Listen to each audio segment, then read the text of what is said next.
Hi, this is Daryl Myatt from Keller, Texas. Today is Wednesday, January 30th, 2013. Let's have a look at some world news that relates to Bible prophecy and see what we can figure out. This first story out of the Times of Israel. I don't know if you heard about this or not, but Israeli jets reportedly attacked convoy on the Lebanon-Syria border. They actually were inside Syria. Lebanese army says several sorties of IAF fighters over 24 hours. Unnamed sources claim convoy carried weapons. Israeli warplanes attacked a target on the Lebanese-Syrian border overnight last night, foreign media reported today. Now, while some reports said the strike was carried out on the Syrian side of the border, according to one source, the target was a weapons convoy that had crossed from Syria into Lebanon. The reports come amid rising concern in Israel and the West regarding the sizable chemical weapons stockpile in the hands of an increasingly embattled Syrian regime. Lebanese officials said a dozen Israeli warplanes violated Lebanese airspace on Tuesday and overnight into Wednesday, flying close to the ground in several sorties over southern Lebanon. The Israeli military and the Prime Minister's office had no comment. A Lebanese army statement said the last of the sorties was at 2 a.m. Wednesday. It said 4 warplanes, which flew in over the southernmost coastal town of Naqoura, flew for several hours over villages in South Lebanon before leaving Lebanese airspace. Lebanese army said similar flights by 8 other warplanes were conducted Tuesday, but added that it had no knowledge of an airstrike. There was definitely a hit in the border area, the source said, this Western diplomat, unnamed and anonymous, of course. The target of the attack was a weapons convoy, the French agency AFP reported, citing an unnamed security source. Keep in mind, Isaiah 17:1, the prophecy against Damascus, that it'll be destroyed and cease to exist as a city, that it'll be a ruinous heap. Also keep in mind, Bashar Assad has said several times that should he see that his regime is falling, he will launch everything he's got against Israel and Egypt. He's already said this. And of course, he's safe on a Russian warship in the Mediterranean, so what has he got to lose? If he does launch against Israel, Israel will retaliate with force. They'll probably say, well, they're going to send rockets our way. Let's destroy their remaining stockpile of weapons and just blitzkrieg the place. Well, what was that, a Nazi term? Anyway, Israel believes that Damascus obtained a battery of SA-17s, anti-aircraft missiles, from Russia after an alleged Israeli airstrike in 2007 that destroyed an unfinished Syrian nuclear reactor. Yeah, a lot of people seem to forget that twice Israel has destroyed nuclear reactors in Iraq and in Syria. I don't think they've already done it twice. It wouldn't surprise me if they tried to destroy some of the ones in Iran also. Here's another story out of Ynet News. Officials to AP, Israel hit SA-17 missile shipment. That's kind of what this other story said. News agency quotes U.S. and regional security officials as saying Israel conducted airstrike inside Syria, hitting a convoy of trucks. Officials estimate the target was these SA-17 missiles, which would be a game changer in the hands of Hezbollah. So, some stories are saying Israel conducted an airstrike inside Syria overnight, while others say, oh, it was a shipment coming out of Syria into Lebanon. Either way, Israel's not going to let their people be attacked. They're going to do everything they can to try to protect their people. Keep in mind how small Israel is. In relation, it's about the size of New Jersey in America. But if you read in Genesis, where it talks about the borders of the land God was giving to His chosen people, it's more like the size of Texas. In fact, it stretches to the Euphrates River, which would take up parts of Iraq, actually parts of Saudi Arabia, parts of Syria, the Sinai, which is now Egypt's.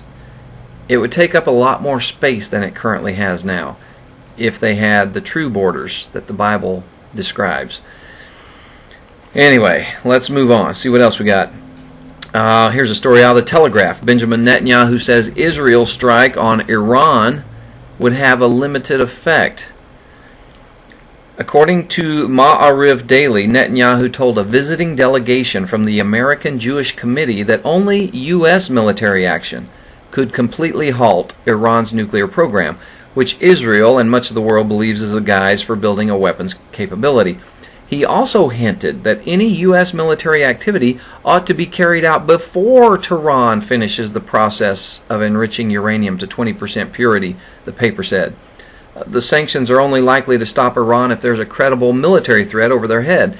And in order for it to be a credible threat, you need to mean it, meaning that if sanctions don't work, and they haven't until now, you will use it, he said. Referring to a military strike, Netanyahu described it as a defined and specific mission that the United States is capable of carrying out perfectly, whereas we are capable of causing only significant damage. He also stressed the need to halt Iran's ongoing enrichment efforts.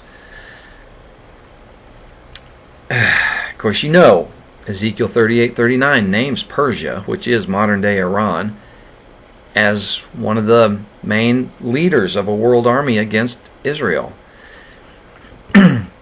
Speaking of Israel, I don't know if you saw this or not, but here's a WorldNet Daily exclusive that says Obama secretly pledges to divide Jerusalem. Isn't there a prophecy against that? There is. What am I thinking of? Joel 3 verse 2. I think that's it. Would have helped if I would have thought of this ahead of time and actually marked it. But I didn't. So let's go there. Joel 3 verse 2. I think that's what I'm looking for, isn't it? I will also bring all nations, and will bring them down into the valley of Jehoshaphat, and will plead with them there for my people, and for my heritage Israel, whom they have scattered among the nations, and parted my land. You know, God is going to fight against those who fight against Jerusalem. Zechariah tells us that. Was that Zechariah 14 or 10, somewhere in there? It does say it. God's going to fight those people who fight against Jerusalem. Is dividing Jerusalem fighting against Jerusalem? I would think so. You're taking their eternal capital, that's always been their capital, and only the Jewish people's capital. It's never been a capital for any other people than the Jews, ever, in history, ever. Would telling them they need to give up some of that capital be fighting them? Yeah, I'd say that's fighting. Saying, hey, you need to give some of that land to these people that hate you, that want to see your destruction. Really? Now that he has secured his second term, President Barack Obama has already secretly pledged to the Palestinians that he will press Israel into a new round of so-called land for peace negotiations, a top Palestinian Authority negotiator told WorldNet Daily. Land for peace. Yeah, that works. Look at Gaza. It's a beautiful, beautiful example right there of how well land for peace works. I mean, what's it been? 13,000 rockets and missiles and bombs launched from within Gaza into Israel since they gave it up for peace? Yeah, real peaceful.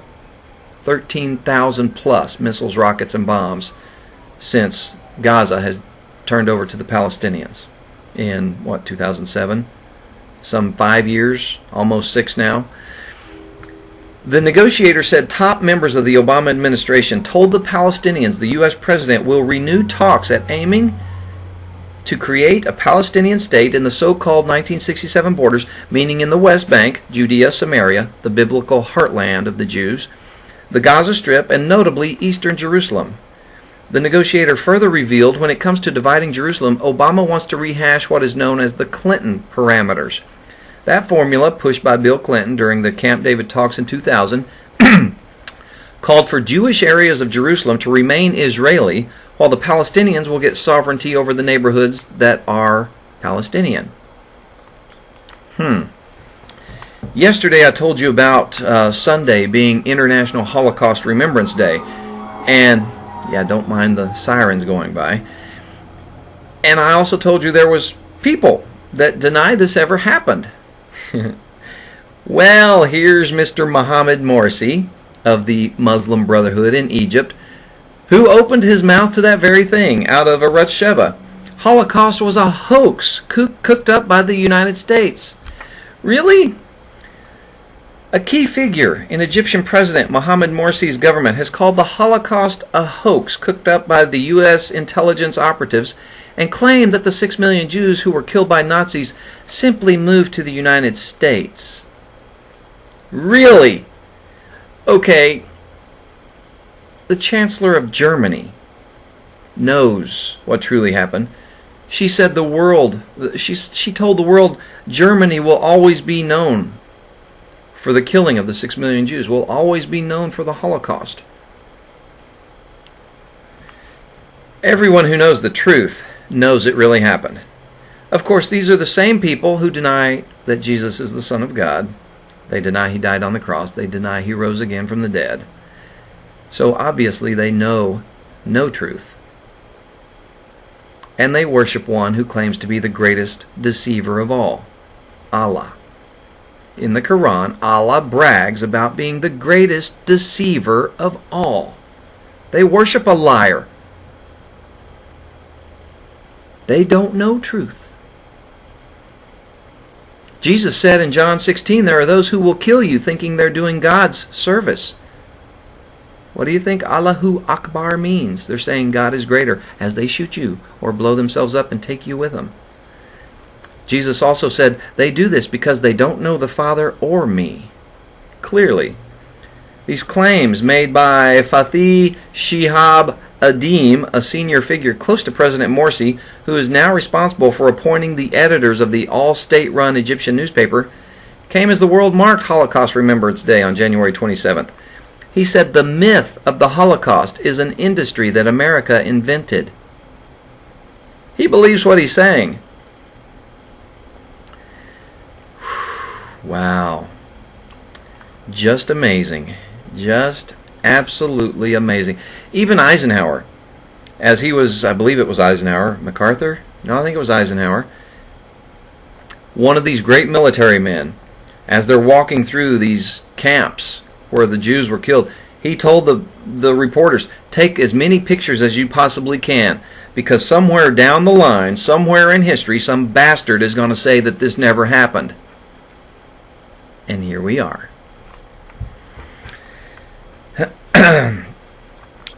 Let's see. Ephraim Zuroff, Israeli director of the Jerusalem-based Simon Wiesenthal Center, told Fox News the remarks show a dangerous but very common mindset. Obviously, he said, if a person in that position makes that ridiculous claim, it is of concern.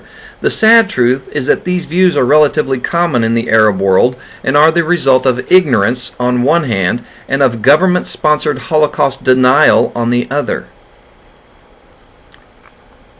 Wow. How can you deny truth? Well, sadly, millions of people do it every day when they deny Jesus Christ. Here's a story out of Stand for Israel. It says, will Germany confront Morsi's Holocaust denial? The Egyptian President Mohamed Morsi, leader of the anti-Semitic Muslim Brotherhood, and in hot water recently over his anti-Semitic statements, will soon be visiting Germany. In the aftermath of International Holocaust Remembrance Day, will the Germans make a point of repudiating the Holocaust denial of the Brotherhood? According to the Brotherhood, American intelligence agencies invented the Holocaust myth during World War II to destroy the image of their German opponents and to justify a massive war of destruction against military and civilian facilities of the Axis powers. In its revisionist history, the Brotherhood further accused world Zionists and Israel of using the Holocaust for